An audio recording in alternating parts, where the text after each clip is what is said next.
Hey guys, welcome back to the show, Flawless Fantasy Football. Unfortunately to start, I got some good news and I got some bad news. I'm going to start with the bad news first. The bad news is, we're coming up towards the end of wide receiver week. Hopefully you guys got some great content and useful information out of it. But as for the good news, just because it's Sunday doesn't mean we're going to not drop more content for you to help you win your fantasy leagues. Yeah. So sit back and let's snap into some goodness and keep this thing going. Woo! I don't know where that came from. Hey, but look. R.I.P. to my man that just came up, Macho Man, allegedly. You got to say allegedly around here these days. Guys, let's get back into it. Flawless Fantasy Football, thank you for pressing like. That's in advance. Thank you for commenting. Thank you for pressing play. Let's get back into the content. I'm finna give you guys some information here that you're gonna need to know for wide receiver. We're gonna close this thing out right, man. I got some more juicy stuff. I got so many more topics. So many ideas been flowing around in my head, man. I'm excited as hell. Check it out. This video right here is going to be, I'm going to give you guys 5 wide receivers. Wide receiver 2s and 3s with wide receiver 1 upside. That means I'm just throwing away the consensus overall wide receivers 1 through 12. And we're going to speak on wide receivers 13 through 36. Now, again, I'm taking Fantasy Pros overall ADP, pre-draft ADP information here. So keep that in mind. So we're just going to hop right into it. Again, guys, look here. You're going to get this perspective. I'm going to draw the line on certain people, and it's just that simple. So take heed. Get ready. Remember this information. Man, I'm excited. I got so much good stuff to talk to you about. But let's get into it. Number 1, wide receiver. That's in between wide receiver 2 and number 3 with wide receiver 1 upside is Desiree Kathleen Metcalf. Better known as DK Metcalf to you guys. Listen up, guys. I'm telling you straight up. I love DK Metcalf. That's all this guy's done since he's been in the league is be a wide receiver 1 outside of his first year in. But look, people are concerned. Right now, he's currently going as the wide receiver 18 overall at wide receivers, which was odd because the dude finished as a low-end wide receiver 1 overall last year. Finished within the top 12. I understand the concerns. I get it. But again, he scored. And since he's been in the league, he scored 7 in his rookie year, 10 touchdowns his second year, 12 touchdowns last year. Okay? At the end of the day, it's about productivity and where you end up at, what type of numbers you put out there. People just want to see, people are greedy. Okay? And guess what? Okay, I'm greedy too. All right? But you got to be reasonable. People are concerned with DK Metcalf and putting these fly-by-night freaking wide receivers that they hope do well. Understand this dude is a physical specimen. They're concerned about Drew Lock because, freaking Geno Smith. Just because Russell Wilson isn't in there anymore. I'll be honest with you, I don't see much of a fall off. Now, that may sound crazy, but I'm going to tell you why. They say Pete Carroll wants to run. I don't give a damn how much Pete Carroll wants to run. When they're losing like hell, he's going to have to throw the ball. And we don't know what Drew Lock can do. We don't know, okay? You guys will find out just when Russell Wilson don't be able to turn those Denver wide receivers over there, Judy and Sutton, into studs, then you might say, hey, maybe it was the receivers. So, but I'm going to be honest with you, and when Russell Wilson had his finger issue, when he got his finger messed up against the Rams, Geno Smith came in for a few games, and guess what? DK Metcalf still caught 3 touchdowns in those 3 games. Albeit it was 1 in one and 2 in another. He was getting targeted. He was getting juice. So just because it don't look cute, that don't mean it'll happen. Because week 6 through 8, he still got 3 TDs. And yes, I think the person that takes the more hit is Lockett. Because whichever quarterback it is, they're going to throw it to the big freaking receiver there. Because he's the biggest target and the most athletic on the field by far. Seattle's going to suck, and DK is going to be a huge target. I love DK Metcalf, and to me, he can easily have those wide receiver 1 upside and easily can finish in the wide receiver 1 territory because Seattle's lacking in defense. So they're going to have to throw a lot. I mean a lot. Next up, Mike Williams. Big Mike Williams. Big Mike Williams got the bag from the Chargers this offseason. Like 3 years, $60 million or something crazy. Hey, look, this guy deserved it, man. It's like, I've liked him for so many years. I didn't have, out of my 3 leagues I had last year, I didn't have him in neither one of those leagues. Simply because Phillip Rivers screwed that up for me. I always have believed in his talent, and I was happy to see him pop off. Justin Herbert, he has my heart. This dude, he's a gunslinger, and he makes good use of this guy's physical attributes, and don't underthrow the ball like crazy, like Phillip shot put Rivers was doing, and Mike Williams is having to jump up and fall down on his shoulder and hip. And come on, guys, you've seen that. If you paid attention enough, you've seen that. So if you know how to hit a guy in stride, you know how to hit him. Man, look, and this guy right here deserves every single bit of what he's going to earn this year. Mike Williams, he's my second wide receiver I'm going to talk about. He's number 20 overall on wide receivers, meaning they're putting 19 wide receivers ahead of him. He's an easy wide receiver 2 that they have him at, almost out of the range, being 24, being the last one. They have him at wide receiver 20, and he's one of the ones I feel to have wide receiver 1 upside as well. Not only, listen, he finished as an in the top. He finished as an RB9 RB10. I'm sorry, in half-point PPR. Remember when I speak on these numbers, they're always in half-point PPR. He finished number 10 half-point PPR last year. And now you're going to, for what reason? He got paid, and now you're going to say, okay, we're going to move him back all the way to number 20? For what? Why? Because Keenan Allen's greater? Why? Because the quarterback situation's gotten worse? Why? Why would a guy finish number 10 and then the consensus, the experts, list him at number 20 overall? He is not the number 20th wide receiver in the NFL as far as production for fantasy. That's a lie. They just like these BS sexier picks that have no freaking ceiling whatsoever. See how they reward a man to actually sit out here and win people weeks? It's ridiculous. The guy had 76 catches for 1,146 yards and 9 touchdowns.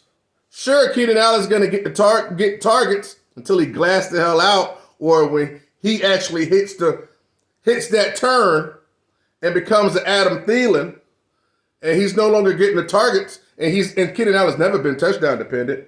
Mike Williams is the man around here. Reward him for winning weeks, and guess what? When he throws up a freaking 32 or 34 on your team, you can sit back and just pop open a cold one at 4 o'clock. Well, majority of the time they play their games, the second games. But by the time the 8 o'clock games come, 8:30 games, you can feel like, I got it in the bag. Chargers play on the West Coast for the most part, so their games are the second slate of games. Mike Williams has my full endorsement this year. He's my number 2 wide receiver that has wide receiver 1 upside. That's not currently being ranked there, which is a shame. Now, let's get to the next one. Hollywood Brown. Hollywood Brown's coming in as number 3. It's my 3rd wide receiver that I feel have wide receiver 1 upside. Okay? Listen, couldn't find an action photo of him, but nonetheless, I wanted to highlight something that was even more important. As we know, he played with as he played with Baltimore last year, but he got traded to Arizona Cardinals with Kyler Murray. Kyler Murray and him was teammates in Oklahoma, so guess what? They have that built-in rapport. The same rapport that they're talking about how that Raider connection has over there. So with Devontae Adams and the QB over there. So for a lesser price than paying for Devontae Adams, you could get somebody like Hollywood with less weapons on the team, figuratively speaking, with no DeAndre Hopkins for the first six games. And I'm going to tell you right now, he's going to be number one wide receiver for that team with big, huge, explosive weeks. Okay? And the fact that, I do have an issue with him, though. I'll get to that. With explosive weeks, but they're going to make him, he's the number one wide receiver. So, and if he can beat people over the top and he can get the targets consistently, it's going to be a problem. All right? So, having said that, I support him all day long. I can believe he has wide receiver one upside. He's currently number 23 overall with wide receivers. That's heinous. Yeah, I just don't get that at all. And I'm gonna tell you right now, when Hopkins comes back, Hopkins isn't gonna be nothing. Hopkins is washed, everybody. He's a wash. There's a reason why he got popped. You know what I'm saying? With using performance-enhancing drugs, which he denies. Allegedly. But at the end of the day, you gotta say allegedly. Because you don't want to get in trouble. So him getting suspended for that allegedly for what he has done. Hey, guess what? Let's just use a little common sense here. It's towards the end of his career, and when have we seen anybody that went through that type of situation and come back unscathed? Not me. Who they have there? They have A.J. Green, Rondale Moore. I like Rondale Moore. I actually liked him a lot before Hollywood came over. But I believe Hollywood will get off to a hot start, and it'll stay that way. When Hopkins comes back, he's just going to be a shell of himself. He's going to be very calm, touchdown dependent, and Hollywood's going to be a monster. He has wide receiver one upside, and don't sleep on him around about that time when it's time for him to get picked instead of picking dead zone running backs. All right? Hollywood. He's my number 3. As for number 4, Mr. Elijah Moore. I love me some Elijah Moore.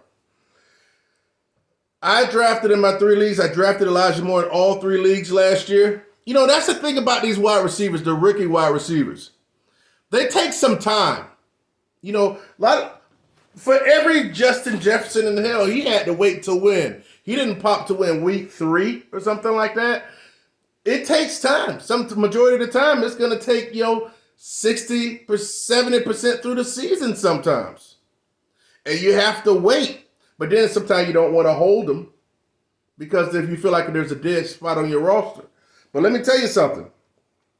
From weeks 9 to 13, that dude was like a top 3 wide receiver. Okay? And Elijah Moore, he's an explosive weapon that the Jets have. He's the number 1 receiver, okay? Don't get it twisted. Corey Davis is still there, but he's an afterthought, okay? And he was only just going to be there to be served at the number 1. Remember all that offseason hype Corey Davis got last year? Deservedly so, But he's just an aging incumbent, he was never going to be dynamic. Great number 2 like he was in Tennessee, but this is not about him. But Elijah Moore is the next thing popping. He just needs to make sure his little hamstring is, he doesn't have these hamstring injuries. That really ticked me off because I was ready to continue to unleash him, but he never came back to the field towards the end of the season. They're going to be at the Jets, they're going to be doing a lot of 3 wide receiver sets on offense. So quarterback Zach Wilson should be able to get in there. I remember I did a YouTube short last year. I think they played on Thursday night or something, the Jets, or maybe even a Saturday night. It was a primetime game. And I had told everybody I did my waiver wire stuff, and I was telling everybody to pick up. This was before everybody was talking about picking up Elijah Moore. And I did a YouTube short.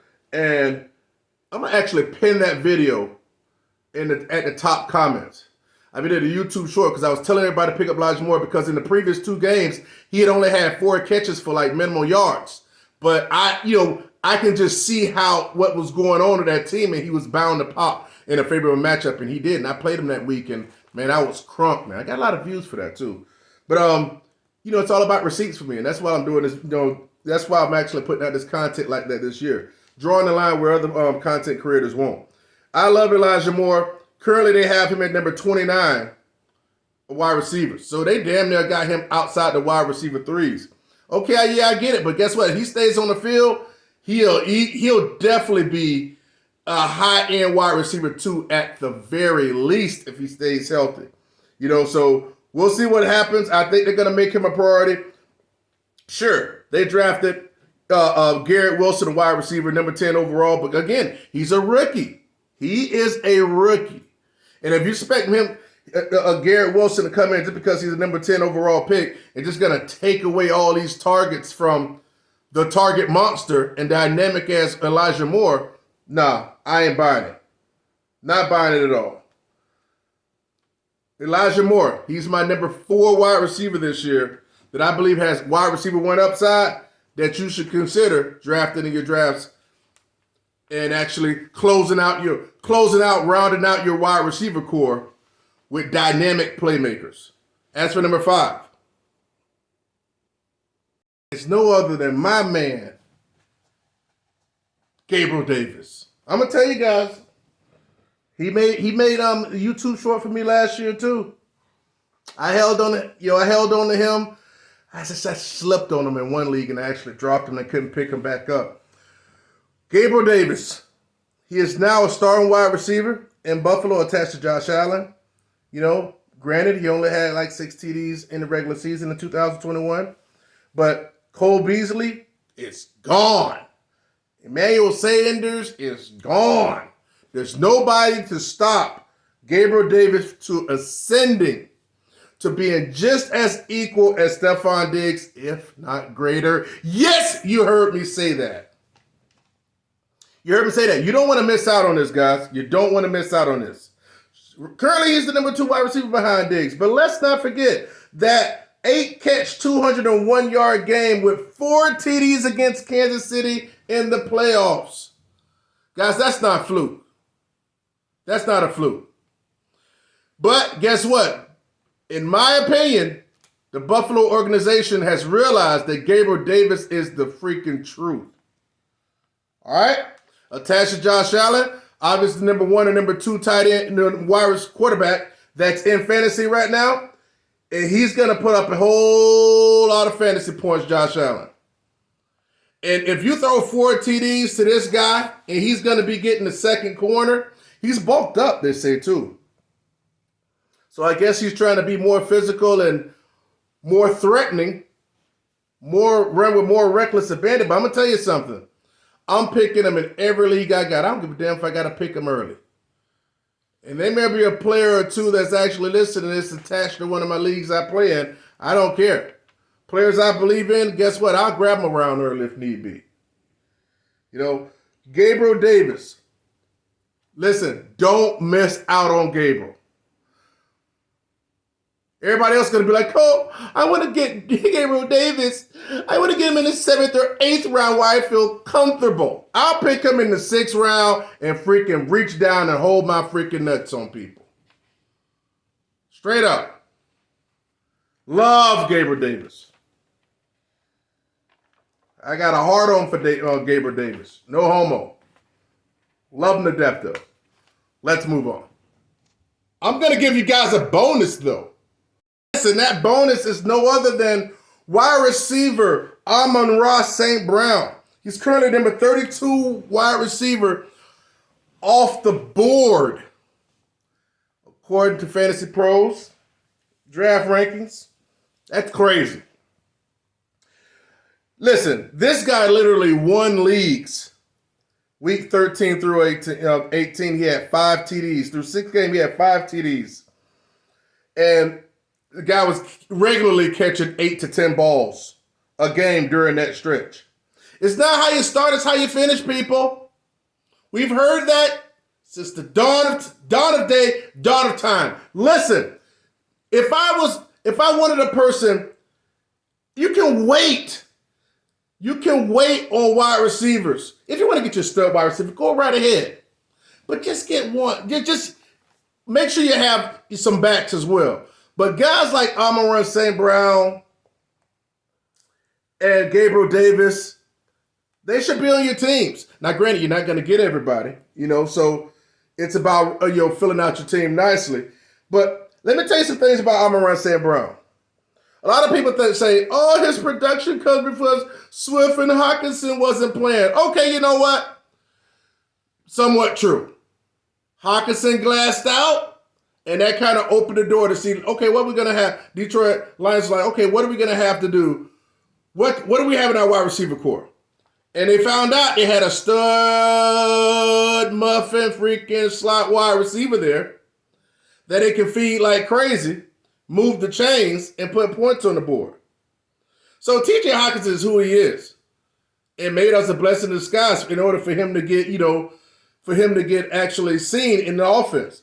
DeAndre Swift, that's a different story because, hey, he glassed out, but he's DeAndre Swift. He's the epitome of glass. You know what I'm saying? But, hey, pick him if you want to, but you better, go pick some, we'll talk about that later. We're not getting into running backs here. But as we're speaking of Swift, people say, well, he only did that. Well, the last 2 games of the season, guess what? DeAndre Swift was there. And guess what? In those 2 games, final games of the season, Amon-Ra St. Brown still had 8 catches for over 100 yards and 1 touchdown in each one of the games. So I'm not buying that whole DeAndre Swift was out BS. I didn't write that. The stats are right there in black and white. I get it. He's more of a possession target receiver. But guess, at the end of the day, Goff likes him, and that's all that freaking matters. We see it over there what happened with Cooper Kupp. Not saying he's Cooper Kupp. Don't get it wrong. Don't be like, oh my God, I'm going to unsubscribe. You just be missing out on goodness. That'll be your fault. But when you have that receiver there in the slot that not just can just do shifty stuff, that can actually run downfield and catch intermediates too, and pretty good at catch and run, you don't want to sleep out, especially in PPRs. Oh my God, in PPRs, you got to grab this dude. I never really cared for PPRs. I'm going to tell you why. I'm getting used to it. You know what I'm saying? But I don't think that no running back or wide receiver should catch a pass for 0 yards and that rates 1 fantasy point. That's asinine to me. I just feel like PPRs was a way to just manufacture points, just to manufacture points. Nobody should get a point for one catch that didn't go for any yards. All right, that's just a mini little thing I always wanted to get off my chest. So during that time he had 51 catches on 67 targets and 5 TDs in 6 games after Thanksgiving. Look, guys, you're gonna need that in your lineups. I love Amon-Ra St. Brown. I'm not worried about the wide receiver they drafted 12th overall, Jameson Williams. I'm not worried about him. Sure, that the guy Jameson Williams, he has game-altering speed. But the dude's not going to be ready until like halfway through the season or probably on the back half of the season. And you think he's just going to come back and, and just mess up what was already going on? Nah. And also don't draft Jameson Williams. Unless he's like there at your last pick or something. But I don't implore picking people up that's going to be unavailable for 6 to 8 weeks. So I wouldn't pick him up. I'm going to say no. And Detroit also has DJ Sharp. They got DJ Sharp. They signed him over. A lot of you people will come up here and talk about DJ Sharp. I've seen it, because I follow some YouTube content providers because, I want to say I came up on them because I was playing, fantasy football while they were still in freaking diapers, with their pacifier in their freaking mouth, biting on their little, what's that thing called when the babies bite on that when they're teething and stuff like that? Yeah, a little stupid teething ring.